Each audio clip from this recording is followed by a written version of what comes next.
All in favor? Any opposed? Did anyone sign up for public comment? No, Mr. Mayor, no one signed up. Thank you. And we'll move into public hearing. We have a zoning variance at 116 Walton Street. Patrick. Thank you, Mr. Mayor.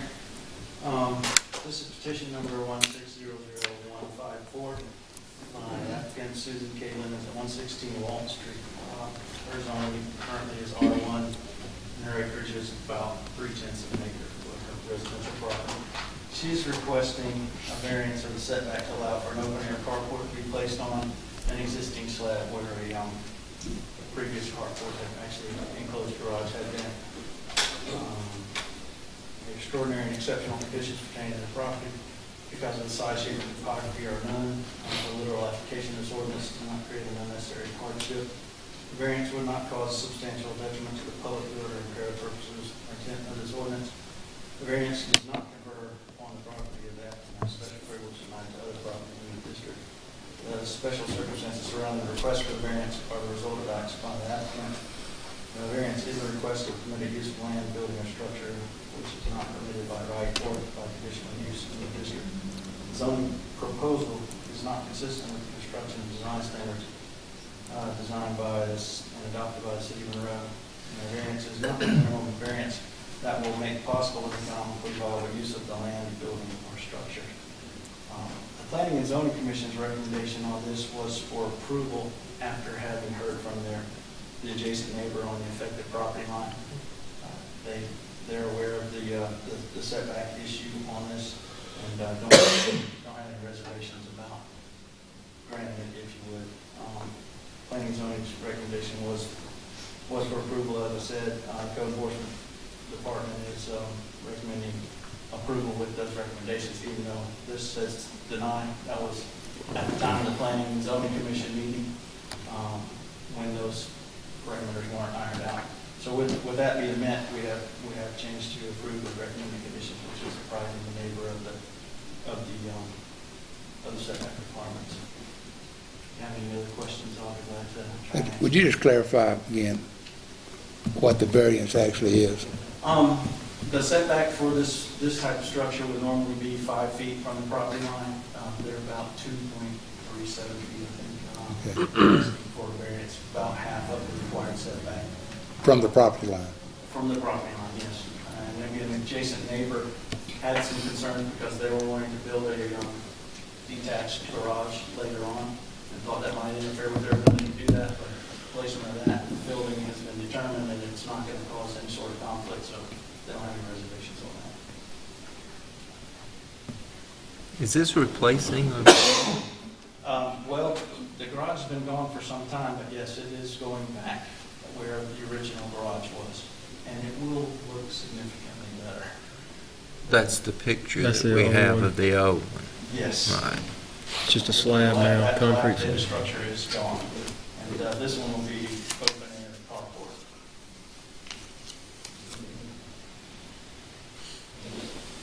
Any other questions for Patrick? Thank you.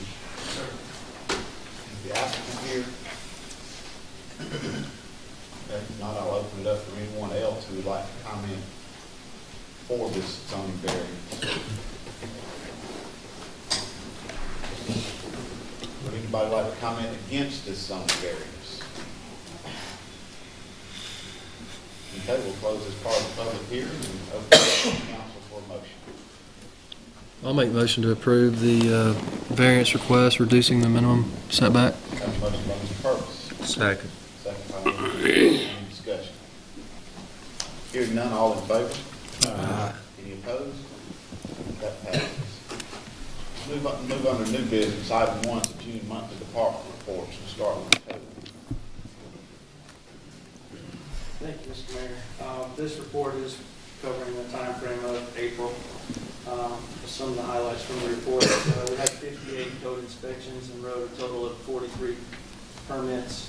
We had 14 new business license applications, and shows here that 20 closed, but some of those were just going under new names and such as that, so it's not really reflective of a significant loss in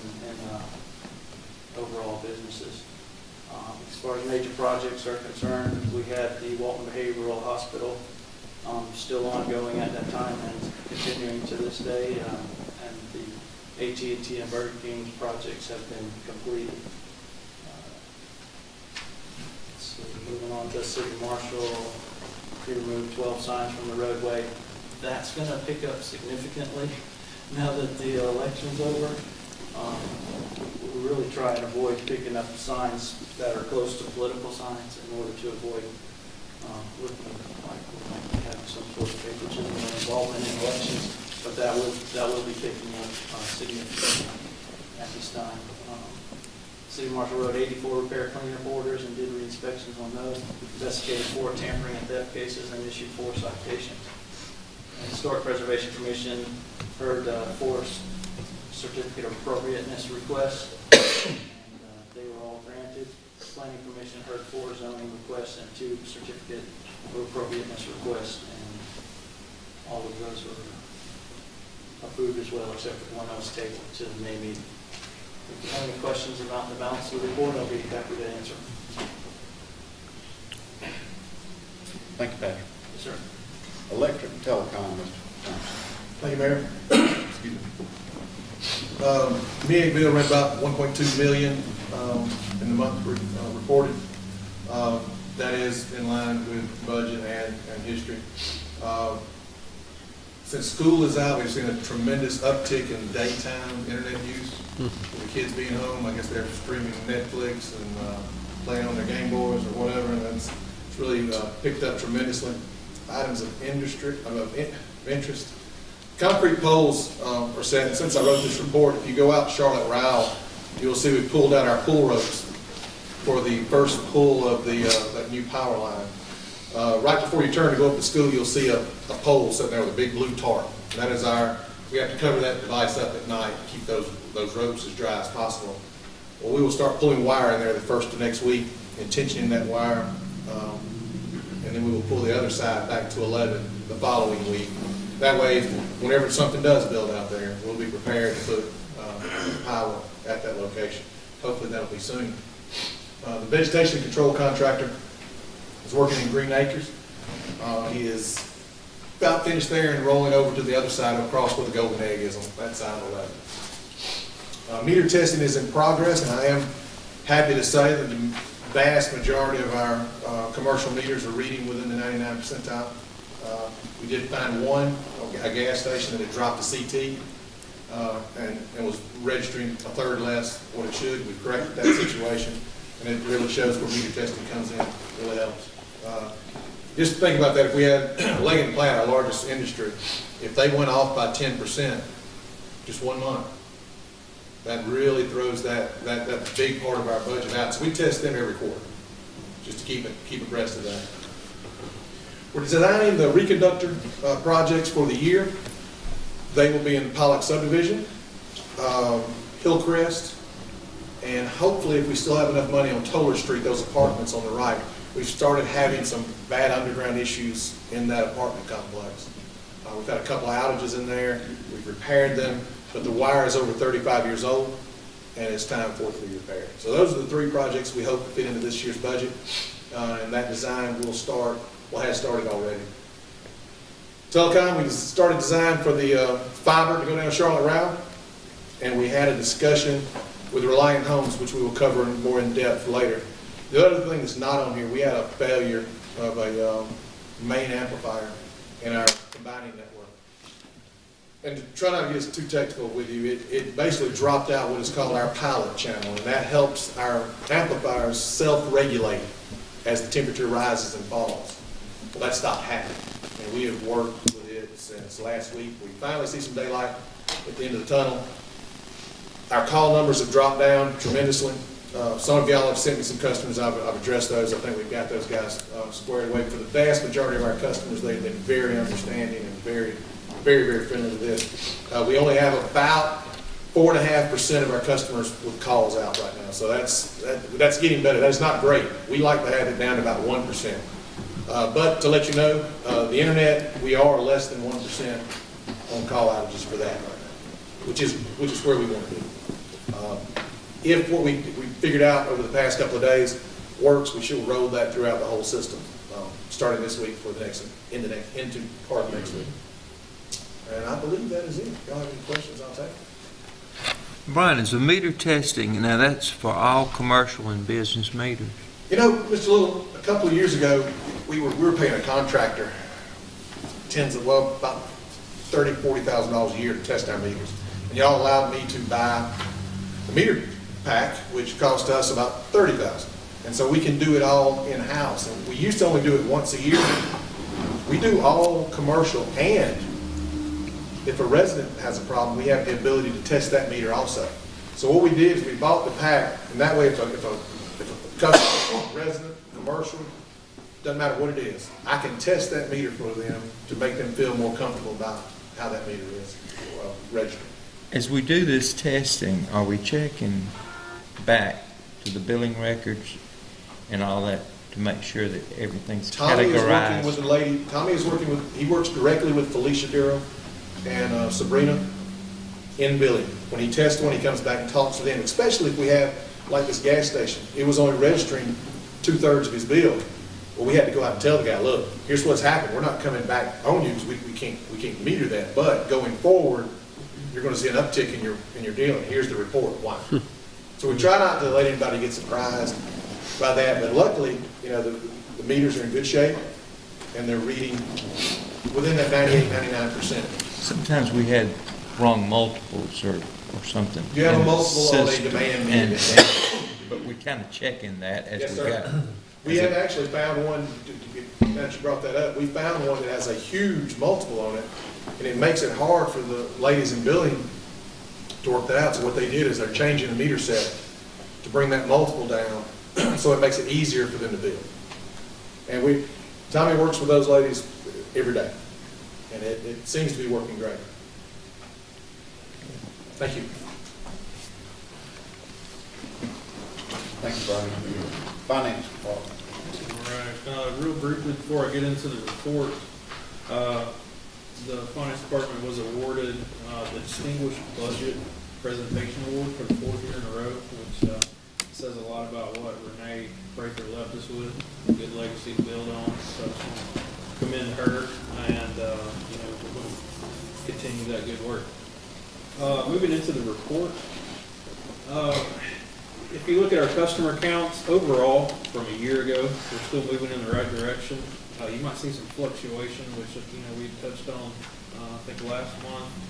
A lot of that has to do with when some customers may be cut off. You might have different cycles that are on a heavier cutoff period, so you might see at the end of the month a slight decline from different utility like gas or water. There might be a little bit of an ebb and flow. But if you look back 1 year prior, that kind of gives you the full story of where we're at. So good picture there. We're still growing.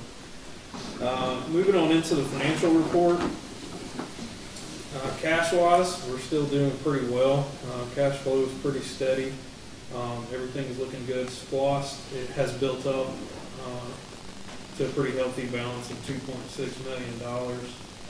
Which is good for helping us fund the Spring Street project that's in the engineering and design work phase right now, along with some other of our sidewalk projects, Jeremiah, of course. Moving on to the actual income statement report here. For the general fund, I made a couple minor changes that might help read our revenues a little bit more, particularly in the taxes. So what's happened is, with property taxes and insurance taxes, these come in really heavily at one time of the year, at the end of the year. So what we've done is kind of a little bit of a budgeted smoothing, so to speak, so that you kind of see it extrapolated out through the whole year. So just looking at that, we're on target in taxes at 33.5%. Overall revenues in the general fund are 35.06% versus the expenditures at 31.14%. So what we're seeing there is, maintaining right where we should be for the general fund at this point in the year. Licenses and permits, are looking solid as well. 120,000 collected out of the 70,000 budgeted. You know, that just continues to bode well for some of the growth we're seeing. Moving on into combined utilities, same picture there. Revenues are outpacing our expenses, 36% to 27%. You know, we haven't got into a lot of these major projects yet that Brian was talking about, so those will be coming down the pipe pretty soon. But overall, we're holding down our general operational expenses as well. If I get into solid waste is doing phenomenal right now. Again, 32.52% on the revenue side, about where we should be. Expenses holding it down, 26.12%. Our collections are going very well. We have very little on the delinquent side now. We've got a lot of that cleaned up, so it always makes the finance director happy.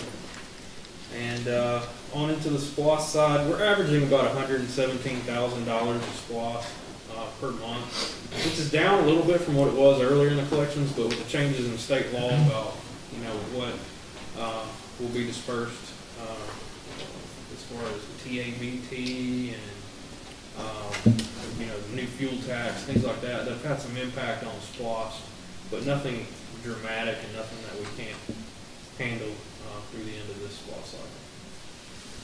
I'll be happy to answer any questions.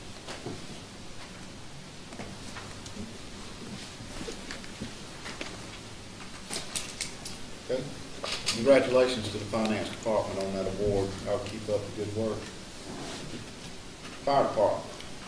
Thank you, Mr. Mayor. Fire department had a grand total of 200 calls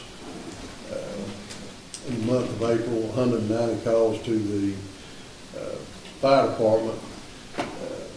They're very fortunate. They got to conduct 3 live fire training events with actual residents or actually abandoned houses. That's the 4th training event of that nature they've got to do since 2013. It's pretty rare that you get a property owner that's willing to do the things necessary to make it EPA compliant to actually use for a training event. So commend them on that, and also the property owner. That's a good thing. They conducted 543 hours of training. As you see again, the med assist calls are the majority of what our guys are doing. Last night was a very busy night. Also, most of it was in the med assist or type incidents. Pending your questions. Okay, police department.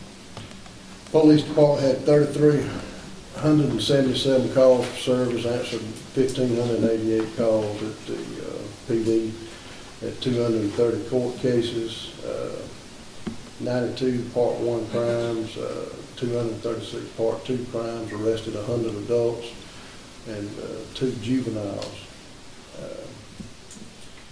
You can see the community events. April was pretty busy for both fire and police as far as community events. There were 16 indictments in the month of April that are a small part of a much bigger ongoing investigation, and we expect several more indictments over the next 30 to 60 days. Pending your questions. Thank you, Chief. Thank you. Solid waste. Thank you, Mr. Mayor. Our tonnage trended down for the month of April. We were right at a little at 400 tons a month. And the only other thing I have, just want to give a note on the Great American Cleanup. We collected over close to 10 tons of trash during that week, and 169 tires, scrap tires. And most of that came from Saturday cleanup. We collected over 8 tons of that on Saturday, and 147 tons on, 147 tires. So it was a big turnout and good participation. And take any other questions you might have for that particular day. Ask a question, Danny. The Great American cleanup tons that you got, you're gonna be able to include that and get credit for that is what you picked up? Yes, sir. And they report that too? Yes, sir. Even though the revenue's not there, but you get credit for it? Okay, thank you. Any other questions? Danny? Thank you, Danny. Streets and Transportation. Thank you, Mr. Mayor. Just highlighting the report for the month of April. On the admin side, we rented out the community building 7 times. Our fleet maintenance division completed 78 work orders on various pieces of equipment or parts of units of our fleet for each department. Our grounds crew and our right-of-way crew is in full swing, maintaining a good lush look at our public facilities as well as our right-of-ways throughout the city. Street division built a lot of shoulders up, getting a lot of areas in town. I don't know the reason for it, but we're getting a lot of edge ruts throughout city streets, and we're doing a lot of shoulder work. We did a lot of shoulder work in April to eliminate some of those issues. They're currently working on a sidewalk project on East Church Street. If you hadn't seen it, it's really starting to look good from Wall Street moving east out toward Carver School. It's really shaping up out there. We're also in the middle of clearing the area at the airport for our fence completion. Moving into the sign and marketing division, completed 53 units of work there in those various tasks that you see on the report. And our building maintenance division completed 61 units of work through their various facilities that they maintain and upkeep. I'll be glad to take any questions regarding this report. I'd just like to pass on compliments I've gotten from several people in the community about the grass cutting. Thank you. Several people now saying that's really looking good, so I just want to pass on to you. It's a lot different look when you can cut with a zero turn mower versus a bush hog. It gives you a really good look. We cut Spring Street for the first time and parts of Broad Street as well on those DOT routes, and that's where you really can see a difference in what it's going to look like throughout the rest of the city. But those guys are working hard. They're doing it too. I'd also like to just point out, because several people here in their reports now talk about how much trash different people pick up. We just really got a serious problem with trashy people. That's the only way I know it. So I say it. People throwing out trash. I'm going to ask the chief if we can do anything from the police department. If you see them, I know one sign over there on Brave Live, I saw there's a $1,000 fine for littering. I'd like to see us enforce some of those, $1,000 fines, and see if we can get somebody to stop it.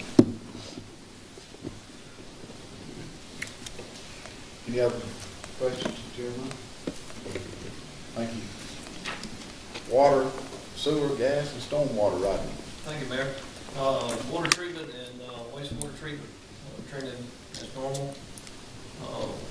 Water distribution work orders were 55 for the month of April, 68 service calls, and 23 after-hour emergency calls. Repaired 37 leaks. In the wastewater collection, we had 15 work orders, 8 service calls, and 7 after-hour emergency calls. Natural gas, we sold 28,135 MCFs of gas, 25 work orders, 10 service calls, 14 gas calls, or leak calls, I'm sorry, and installed 8 new gas services. Had a slow month in stormwater for the month of April. And at the training center, we held 9 classes with 41 attended. Any questions, I'll be happy to answer.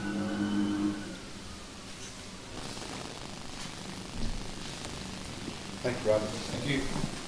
And our department report, moving into the fiscal year 2015 audited financial statement. I'm going to turn it over to Adam Fraley with Malden and Jenkins to give us our report. Thank you, Mr. Mayor.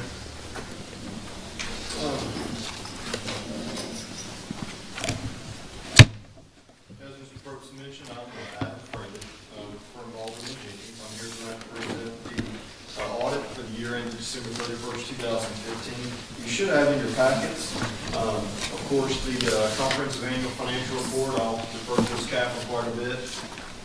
which is the financial statements prepared by the city's finance department for the year in 2015. Also, you should have what we call our auditor's discussion and analysis. There in front of you that we passed out this evening. I'm going to pretty much stick to the auditor's discussion analysis. It's kind of the summary of the results and so forth of the audit, also some of our required communications. This document kind of gets a little bit bigger each year. I'll certainly hit the highlights and skim through here, but if y'all see anything you can pause or got a question, please do so, and I'll try to answer that. But just starting out, I'll go ahead and flip to page 2 in the auditor's discussion analysis.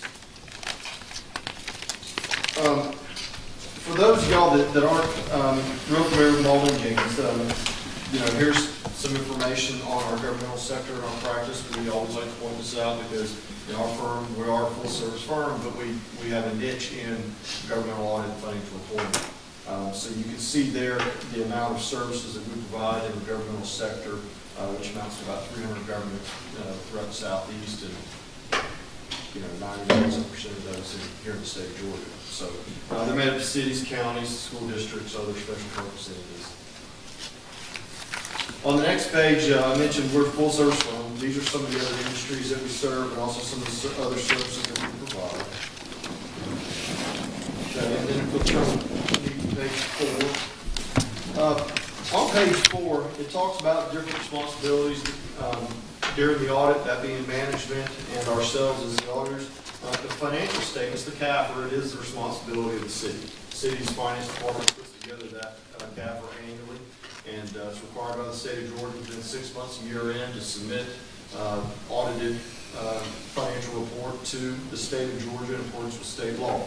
Our job on that is to conduct an audit and to enable us to issue an audit opinion on the fairness of the financial statements as they're presented by management. So we did do that. We issued an unmodified audit report, meaning it's a clean opinion in layman's terms. And I'll touch on this a little bit later, but it's about clean as clean gets, because oftentimes you've got a clean opinion, you might have some findings that are what in our industry are termed as control deficiencies or significant deficiencies, material weaknesses, and we had significant deficiency material weaknesses that required finding reporting in our audit opinions. So that's awesome. I'll point that out again as I get to that section, but that's real good. There's an emphasis of matter paragraph in our audit opinion this year. It has to do with the implementation of the new accounting standard that was significant enough and changed the financial statements enough that it was worthy of an emphasis of matter paragraph in our audit opinion. I'll touch on that again here in a minute as well. On page 5 and 6, Logan mentioned this evening the GFOA award for the budget. This couple pages here talks about the GFOA award for the CAFR. And the city for many years now has received the CAFR award for its excellence in financial reporting from the GFOA. And again, for the 2014 CAFR, it was awarded, and so that award for the 2014 CAFR goes in your 2015 CAFR. So you'll see that in there. And then I know with the 2015 CAFR, we plan to be submitted to GFOAs again and see no problems with obtaining that award again. So very good. I mean, state of Georgia law requires a financial report within 6 months of year end. It doesn't require a CAFR. That's above and beyond. It's 10 years of statistical information, et cetera. A lot of work goes into it. A lot of work by your finance department goes into that. And so it's a real good document, real above and beyond what's required, and provides a lot of good information. So a lot of pat on the back there for your finance department. I'll also say, anytime you have a change in a key role, with one of my auditees, you're always a little curious on how it's going to go. I'm happy to say this year's audit went really well. It's a testament to the finance department as a whole, as well as Logan, how he's kind of fit in there as the finance director, and it just went really well. So I was really pleased with it. Now I'm going to talk a little bit about some of the numbers. I'm going to flip over to page 8. At the very top there, you'll see the table I mentioned the new accounting standard this year. It was GASB 68. I've talked about it for a couple of years now. It has to do with net pension liability related to defined benefit pension plan. This year, GASB, which is a standard setting body for the accounting for cities and counties, it was required to implement this new GASB 68 this year. It had about a $7 million effect on the net position, or the equity, if you will, of the city. And as a negative, it reduced net position by that amount because it is a liability. GASB says you've got to start booking this liability. So that was implemented this year. About half of it, a little over $3 million, affected governmental activities, the general fund and other governmental funds, and about half of it affected business type activities, which is the utilities fund and those type. So you'll see that top page 8, what it did to the net position in those respective categories. Down there, reading down through the paragraphs, you'll see the government-wide statements had total assets of about $126 million at year-end, offset by the liabilities of about $37 million. This resulted in net position or equity of about $89 million at 12/31/15. Obviously, a substantial portion of that's made up in capital assets, infrastructure, roads, bridges, etc. Net of the related debt on those, which was about $68 million.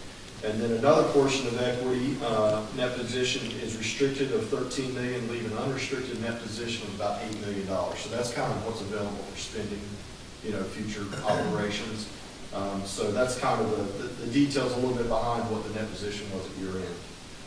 You'll see that the change in net position there for 2015 with the government activities and business type activities together was about an $8 million addition to net position.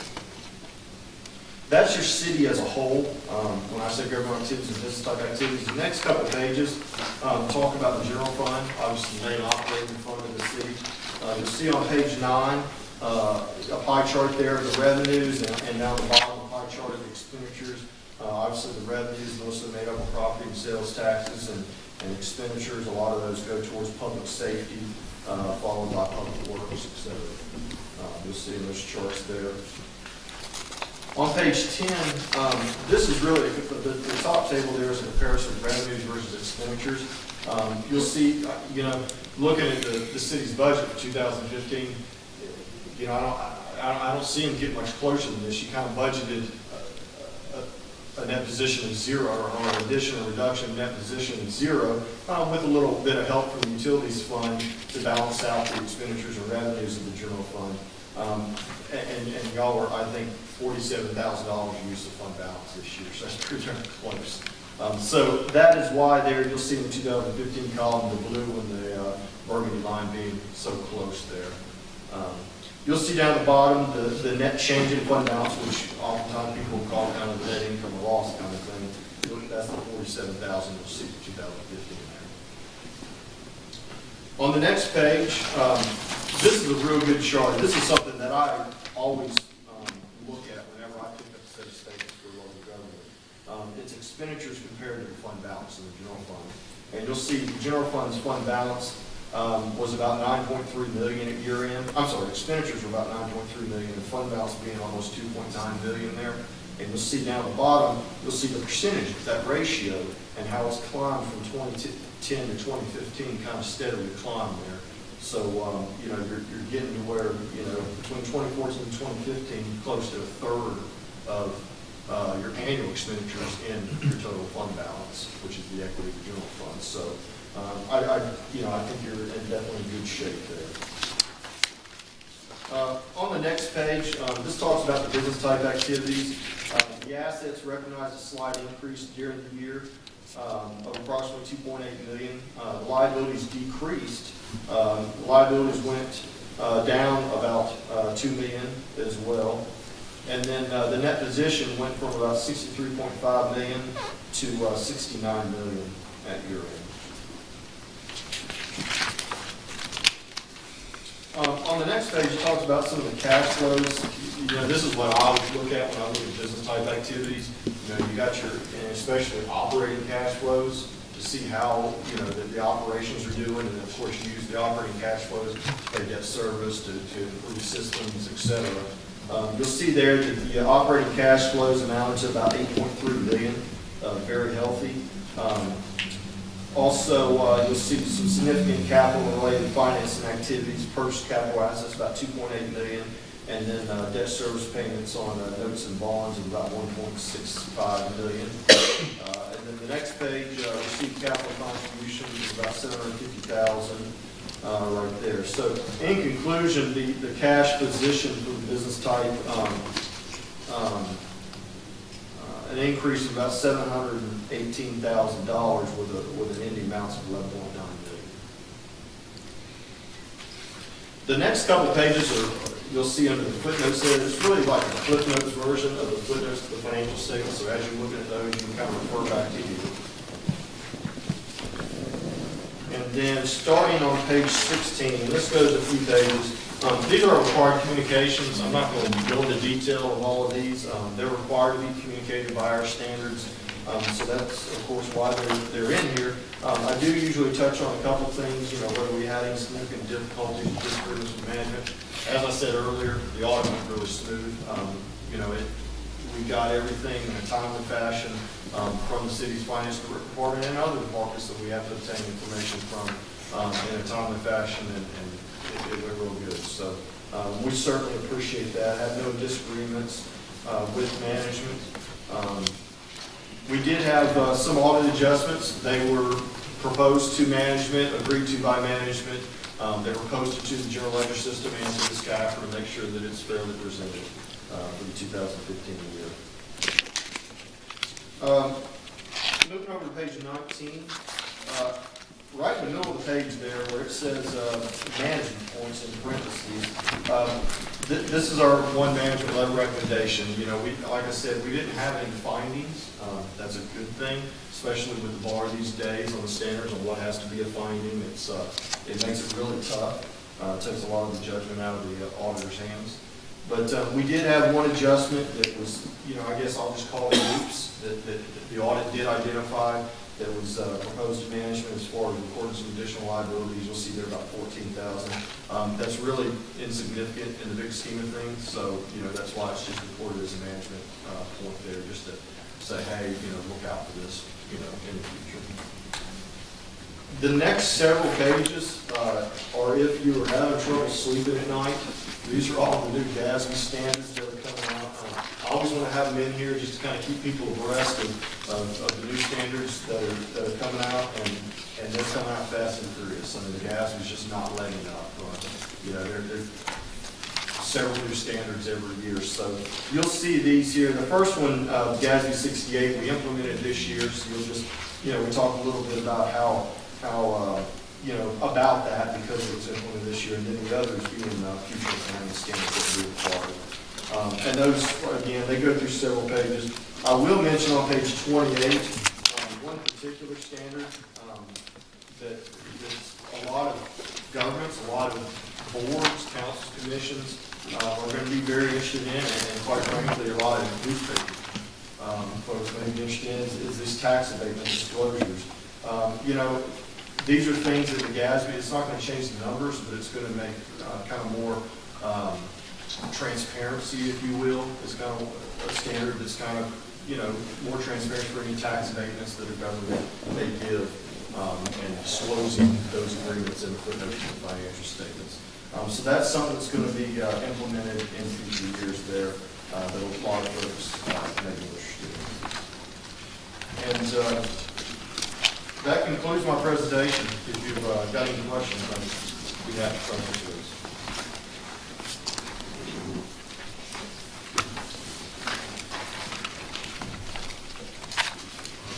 You feel comfortable on debt ratio, general fund debt ratio to general fund? Well, in the general fund being a modified accrual basis doesn't really record the debt, so to speak. So oftentimes, it kind of works more like a checkbook, if you will. But I will say the governmental activities, which is where all the capital assets and the debt come on and so forth, I think the net position there is, certainly healthy for, the future debt service of the governmental debt. One thing that, I will point out, if you you want to turn from a governmental standpoint in the statistical section,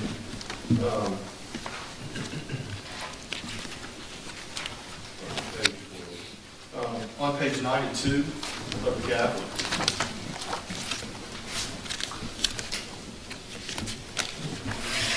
This is the legal debt margin. And you'll see there for 2015, the net debt outweighing to the limit as a percentage of the debt limit is 9.47%. So you'll see your legal debt margin of 32 million, with only 3.3 million outstanding. So. Very well, thank you.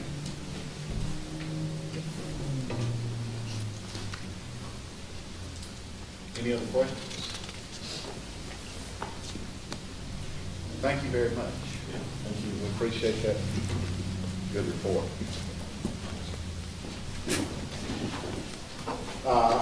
We need a motion to accept the 2015 audited financial statement. So move.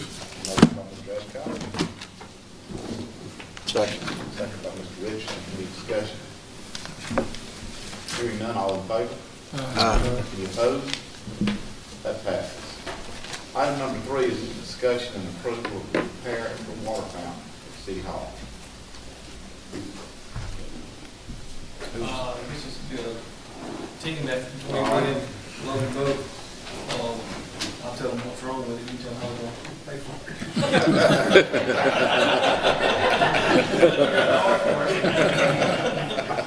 it. You probably noticed the fountain's been down for several months now. We had another issue where the enclosure, which is in the ground with all the controls, flooded. So basically, we're looking at replacing everything inside again. This is probably the second, maybe third time this is out. It's a poor design. One, all the drainage off the roof and the drainage up front pretty much runs right on top of the enclosure. So we had the electrician that's done all the work over the years on it. We had him look at it. His recommendation was to move all the controls to the inside of the building in the basement to get them completely outside. And it's got a price tag of $14,576.70.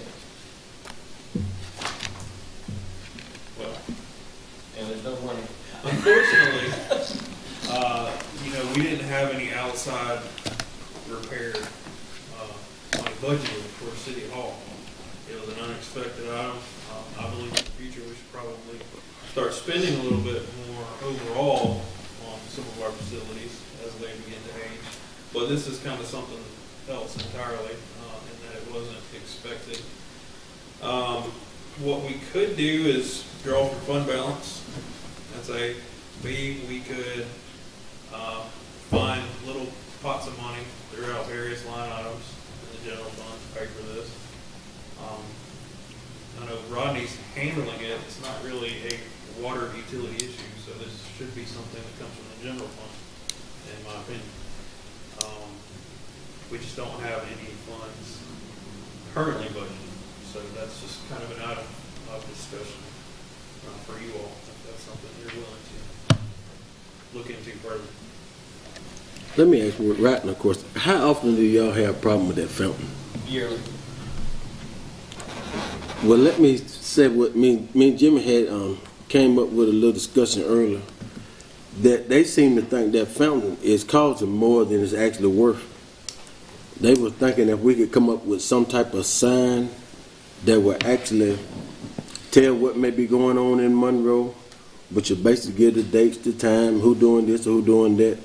That may be a better solution than just keep dumping money in the ground when it comes to that water system that nobody feel like it's going to actually work out from what we talked about a little bit before this meeting.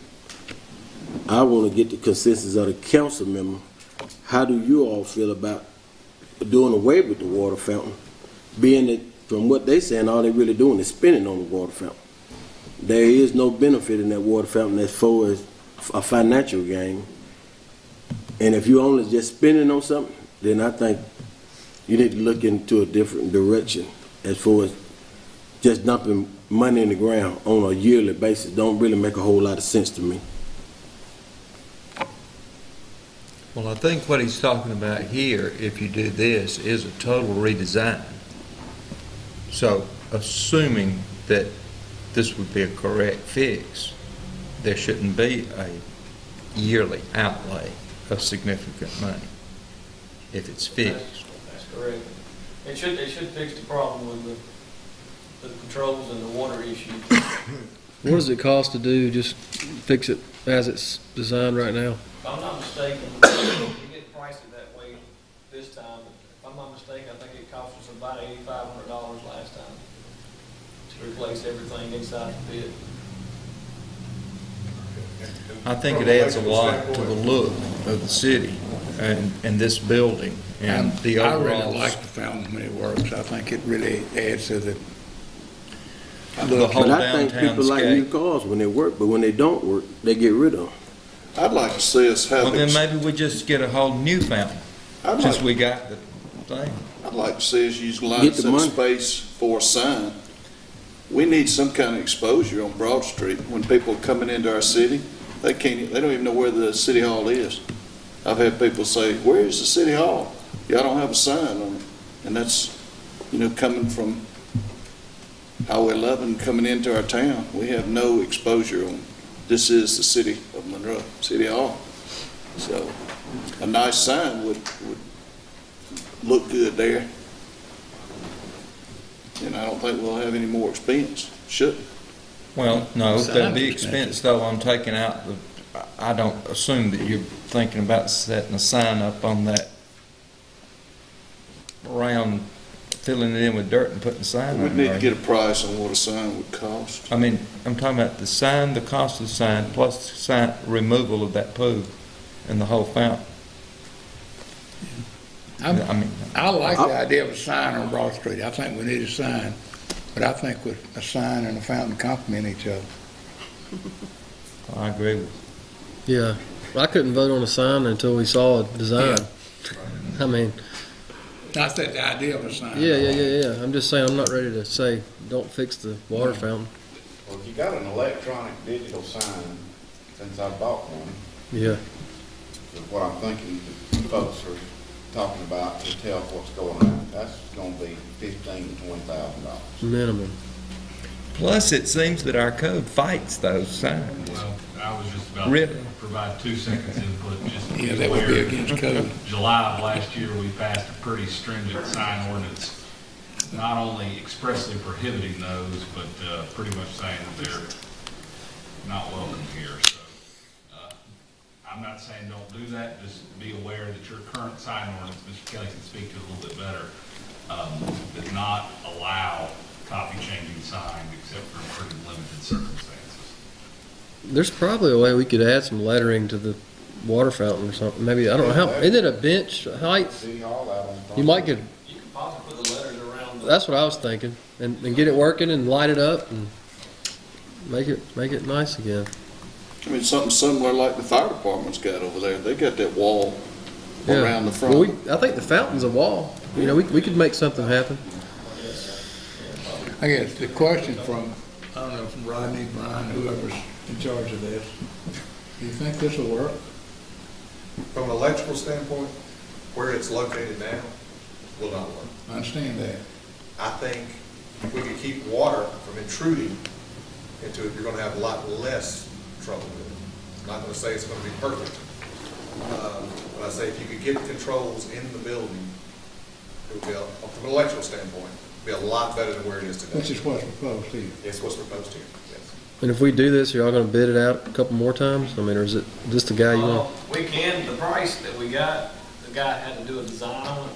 So Mhm. if we choose not to use him, we still gotta pay him some money. Right. But that was the only way we did it quick. We didn't really have a direction to go with it. Right. As far as Which new ways of moving it inside an auction, was it, did we put a new enclosure in? So he's got a little bit of time. This guy believes this will work and hold up, even with the water falling off the building and stuff. Well, it'll be Put it all in the building. inside, so there's no Yeah. chance of, no chance of. I mean, you'll still have wear and tear on your pumps, you'll still have all that kind of stuff, but the electrical issues we've been having over the past 2 years should go away. Would it be prudent, perhaps that fountain was not a good choice in the beginning, and the installation was worse. But maybe, there's a lot of places that do have them. Is there possibly a way to check out to see what other places that have them, what they cost, how much trouble they have with them? And Ryan may be able to speak with this, maybe as far as, maybe it's old technology now. Maybe we need to look at having the whole thing rehabbed. Maybe that's a better choice. Maybe there's some things in there that's, how old was the building now? Building, 2001. It could be that. I don't think the pump technology would have changed. No, but I as far as think the controls probably have. Maybe some new things we could do, as far as lighting and all. You could change the way it looks.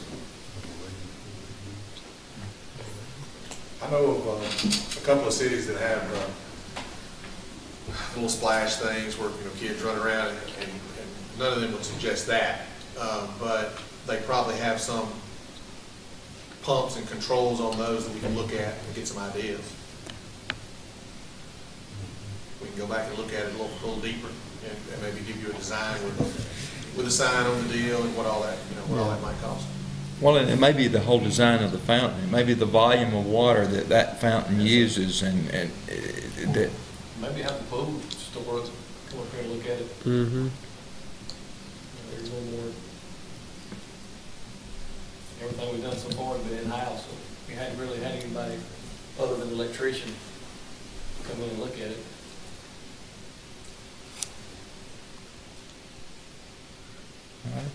So I make a motion that we table it and ask Rodney, Brian, and Logan to look into it further, which look into either replacing or repairing or just more information on it and have some other people look at it. So Bring it back next month. Second. A motion by Mr. Little and a second by Mr. Adcock. Any more discussion? what is the motion? Table. The table, so we can get some more information on it. Right now, all we've got is what do y'all want to do? We don't have enough information to decide. Okay, all in favor of the table? Any opposed? That motion passes. Item number 4 is a discussion of the Reliant Homes telecom project, and I'm assuming that's That would be me, Mayor. This is a real exciting project. We were approached by Reliant Homes. They paid for us to do a project in another one of their developments a couple of years ago, and they were so happy with that project. They approached us on this new deal out on Michael Edgerton Road. Logan and I met with their representatives, and their ideas are to provide a fiber to the home project tied to their HOA. So basically, when they sell a home, they sell you internet service. So it just comes in your HOA and your dues for your home. That basically gives us a customer for that project. Project's set up to go out over 3 years, 100 homes, 100 homes, 100 homes, or so, plus or minus. And what they want us to do is do basically a whole put together project for that community. So what would happen is people in that community would have fiber to the home. Reliant would get the ability to market their facility as possible, gig to the house. We would get customers and revenue. And so what I'm trying to find out tonight is this something y'all might be interested in. For me and Logan and my staff and vendors to build a budget, to build a business plan. I think the ROI would be very cheap, very short. I think it's a great project, and it's fiber all the way. If you look at what I'm talking about in my problems tonight, they're all RF, they're all over cable. And then what we could do with this, if this worked, if we decided to go this route, and this was, it all worked, we could set up a 5, 7, 10-year plan, depending on how y'all want to do it, to roll that same project throughout the whole city. Do away with coax, and just have fiber to the house. That solves a lot of issues. over time. Just want to get y'all thinking about it, get y'all talking about it. We're going to, talk among yourselves, call me if you got questions. It's a great opportunity for us to be able to do this type of technology throughout this development and have guaranteed customers to pay for it. I think it's a great idea, but we are going to flesh it out. We've got to get it designed. We've got to get it all put together. We're going to spend as little money as possible up front, mostly my time, Logan time, and some of my staff's time. And we'll bring more information back to you as the months progress. Y'all, any of y'all have any comments?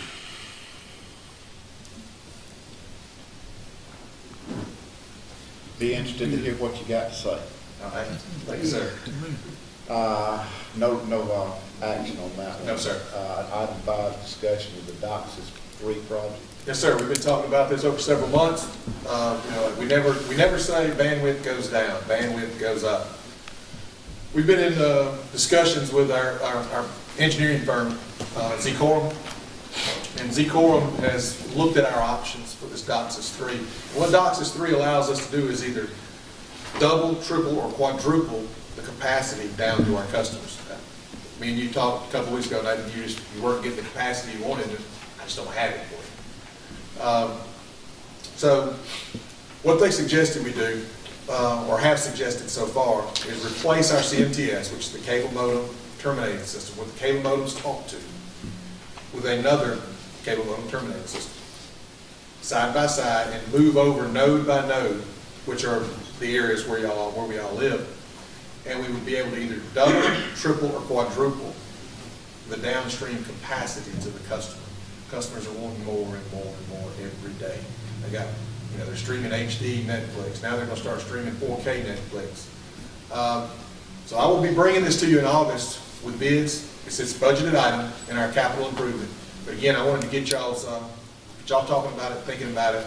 We've been talking about it for a few months. This is really getting close to time when we're going to lay this out in front of you. Y'all have any questions or input? How's that? For the internet, right? Just for internet. Well, Mayor, it's just for IP services, phone, internet, and possibly in the future IP television.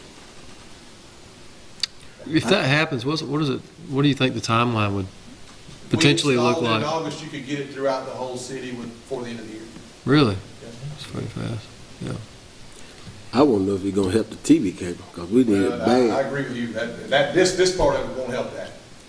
What we're doing, what we're working on right now will help that as a staff. There's really no money that has to be spent on that. It's just time. But I agree with Brian. It's bad. I agree with Brian that that's it's the future. Everybody knows it. And if we can get ahead of the curve, we're going to be more attractive to business. And one thing we're doing with that, that DOCSIS 3 is not a, we bought a new CMTS 5 years ago, and our technology just changes and changes and changes. I think the next 5 to 7 years, you'll be rolling to fiber. You won't be installing any more cable TV or coax cable. You'll be installing fiber to the home. And we can do that as quickly as money allows. a lot of people quitting satellite TV now and cable and just they're cutting the cord from cable, they're cutting the satellite, and they're just streaming. Using our bandwidth. You've got Sony View. You've got Hulu, which is giving live TV now. You've got several different services that are offering streaming. And that's our customer. That's our core customer. And kids are doing it. What I'd love to be able to do with this is get that pushed out to the home, get that more data, then I think we can pick up more and more customers. The CMTS we got now will not upgrade. We could, but it limits our capacity. If you upgrade it once, you're spending about the same amount of money as we're talking about spending, and you're done. There's no more building onto it. And also, it's like taking every customer in one night, having to do it between midnight and 4 a.m., change every customer in one night. Whereas I can change a tenth of them, or a fifth of them, a fifth of them, a fifth of them over time. You'll have less impact to your customer. Money's about the same, but the engineering firm that we are using has very strongly suggested we use this. They also put us in touch with a couple of other small telecoms like us, Alma Telephone and LJ Telephone Company, and they both suggested that is the route to go. They went that route. They use the same engineers. Is that CMTS that we have now, will it have any residual value? It would have some residual value, just a little, but I think the best value it would have would be sitting there in case we had a failure and we roll back to it. Are there any cities smaller or our size that have already kind of done this DOCSIS 3 type? Alma Telephone is about our size, and they've already done it. But this would put us up there. I mean, It'll put us right there. I mean, you could be selling packages at 125, 150, instead of our maximum rounds about 50. but we'd be doing better than most cities, is what I'm asking. We'd be. Oh, we do, yes. We already do really well in terms of We'll be doing internet. that. You'll be doing Comcast is out there saying they're gig to the home, and I'm really not sure how they're doing it, but I think they're doing it in very limited locations. I really don't see gig to the home over cable TV in my lifetime. I see that mainly over fiber.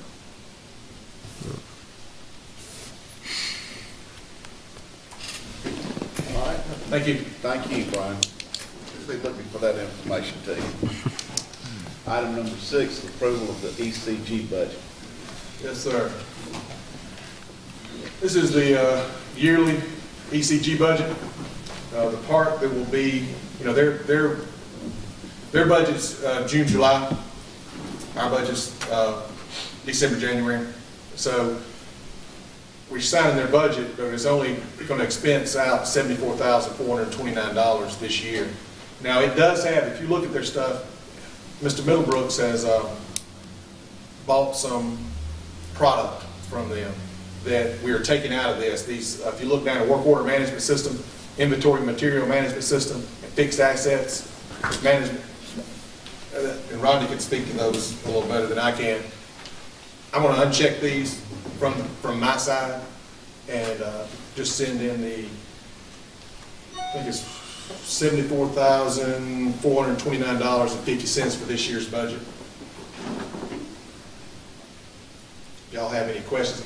And some of y'all might not know what ECG does for us. ECG, Electric Cities of Georgia, they do analytical services. That is where they help us with billing. They help us with setting the PCA. If we have a choice load come in, like Leggett and Platt or something that big, they help us with that rate. Distribution engineering, it allows us to have a PE stamp, professional engineer stamp on all our plans. We have access to 2 professional engineers and 4 field engineers at all the time. Education and training is where they come in once a month, give our safety training to my electrical people and some of my cable people just to make sure they're safe. But they also give training to our CSRs for customer service and other levels of training that probably Debbie can speak to more, but it's just office staff training. They used to do our meter testing, we took that off. They bid out all of our pole inspections, pad mount, and tree trimming. Take out those 3 items. Then they do legislation and regulatory to keep us abreast of what's happening at the State House and at the federal level, and economic and community development. And I'll take any questions you may have. Make a comment. I am supportive of Electric Cities, and I think they do some good things. I would like to see them come here maybe a couple of times a year and just do a presentation to the council staff on what they've done. What would you want what part of what they, or just the whole process they do? Well, yeah, I think we need some discussion of the whole process, but, really, my focus is on the ED side of things. Well, they're here working with Sadie regularly. And I think the council needs to hear this. Okay. Now, one thing to think about economic development, it's mainly statewide for them. And they bring, but if you look at some of the projects that have landed in Walton County,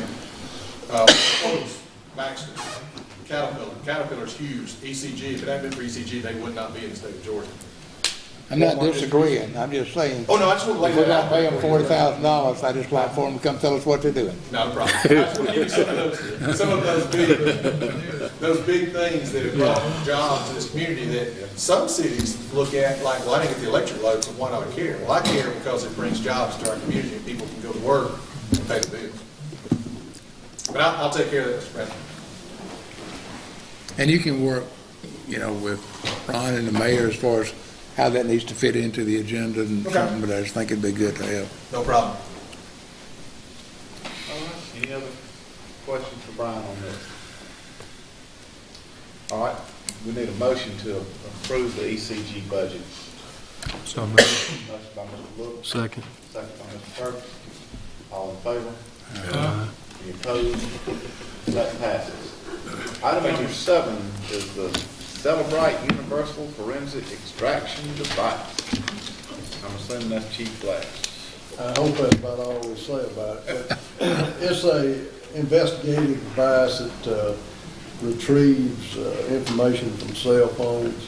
It'll have no effect on the budget. We use condemned assets. It is a 5-year agreement, and that's why we sent you. But the funding, or the $4,800 per year, comes from condemned assets. Any questions? Chief, how does this fit into the big thing Apple was having with the federal government? That's a good question. Retrieving information from that. It'll retrieve stuff and it's always upgrade now. Just as an old guy, it's hard for me to believe that folks like the CIA and the FBI and some of them other 3-letter folks around can't tap into that resource if they have a warrant to do so. But evidently Apple's got some kind of block or protective mechanism that they saying they couldn't get into. So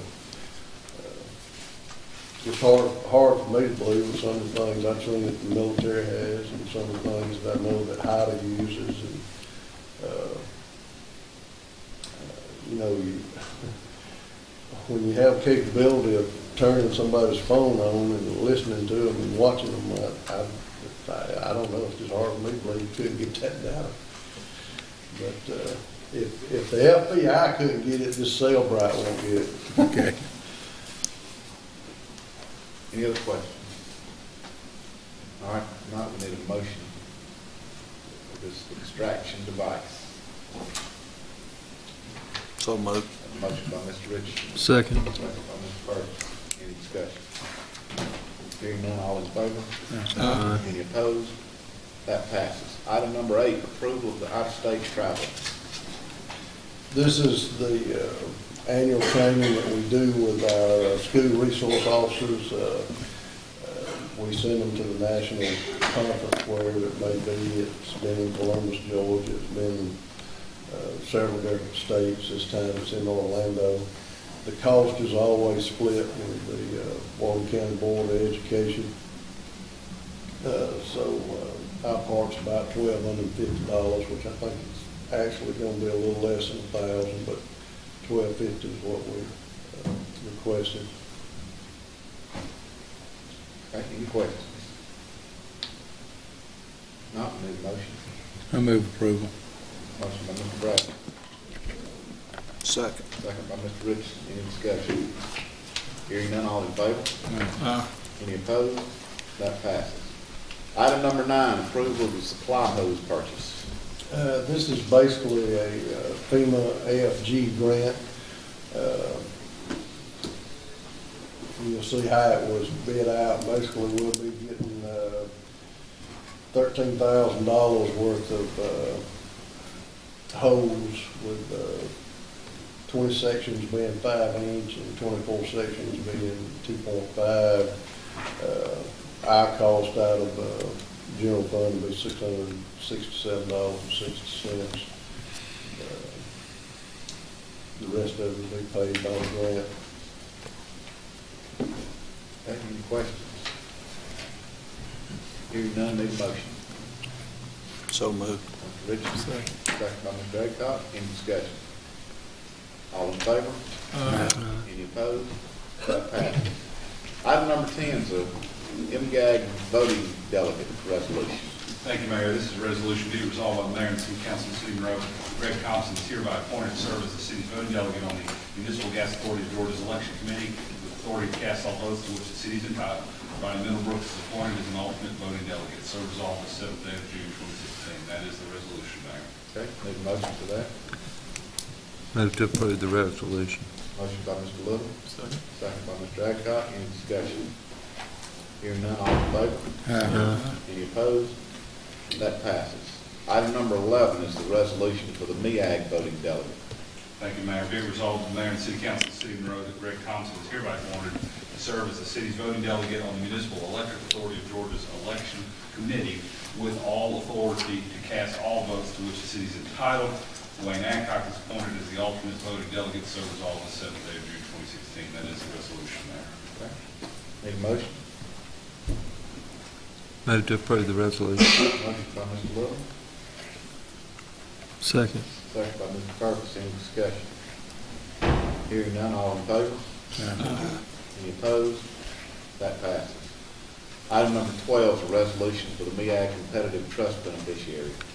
Thank you, Mayor. This is a resolution of the city of Monroe, whereas the city of Monroe is a beneficiary of the municipal competitive trust as amended, and whereas the MEAG powers requested the city reconfirm the authority and position of the individuals authorized by the city to communicate to MEAG power that decisions of the city concerning both deposits into and withdrawals from any of the city's sub-accounts created by the municipal competitive trust as amended, and whereas the city, after due consideration, has determined that the requested confirmation as to the authority and identity of the authorized individuals is in the best interest of the city. Now therefore be it resolved that henceforth the mayor, the vice mayor, the finance director, and the assistant finance director, together as the authorized officials, are authorized to communicate the decisions of the city to MEAG power with respect to any deposits into or withdrawals from any of the city's sub-accounts established by municipal competitive trust as amended, consistent with the term of the municipal competitive trust as amended. And further resolved that the city is hereby authorizing the authorized officials to execute and the city clerk to attest and deliver certificates specifying the names, titles, and term of office and specimen signatures of the authorized officials and other certificates and documents that MEAG power may require from time to time to effect the purposes of the trust and this resolution. Only 2 authorized official signatures will be required to exercise all the powers listed in this resolution. So resolved the 7th day of June 2016. That is the resolution, Mayor. Okay, need a motion? Move to approve the resolution. Motion by Mr. Bradley, Second. second by Mr. Little. Any discussion? Hearing none, all in favor? Any opposed? That passes. And item number 13 is a resolution for the ECG voting delegate. Thank you, Mayor. Be it resolved that the mayor and city council of the city of Monroe that Greg Thompson is hereby appointed to serve as this city's voting delegate for the annual Electric Cities of Georgia, Inc. Board of Directors election with authority to cast all votes to which this city is entitled. Wayne Adcock is appointed as alternate voting delegate. So resolved the 7th day of June 2016. That is the resolution. Need a motion for that? Move to approve. Motion by Mr. Little, Second. second by Mr. Richardson. Any discussion? Hearing none, all in favor? Any opposed? That passes. Before we adjourn into executive session, just want to welcome Ron Levy to our council table here, the interim city administrator. Glad to have you. Thank you, Mayor, and thank you, members of the council. I'm pleased that you brought me here. I'm having a lot of fun. I'm enjoying it. Got a good staff, and I've been out doing touring twice this week. I've seen gas, water, sewer, and fleet maintenance, and a lot of things electric. And so I'm going to keep with the tours. They're keeping me motivated, and I enjoy it. Thank you very much for bringing me. Thank you, certainly appreciate it. Now, this will end our regular meeting, but we will have a need for an executive session. So I need a motion to adjourn into executive session. So moved. Mr. Richardson. Second by Mr. Bradley. All in favor? Take a couple of minutes break.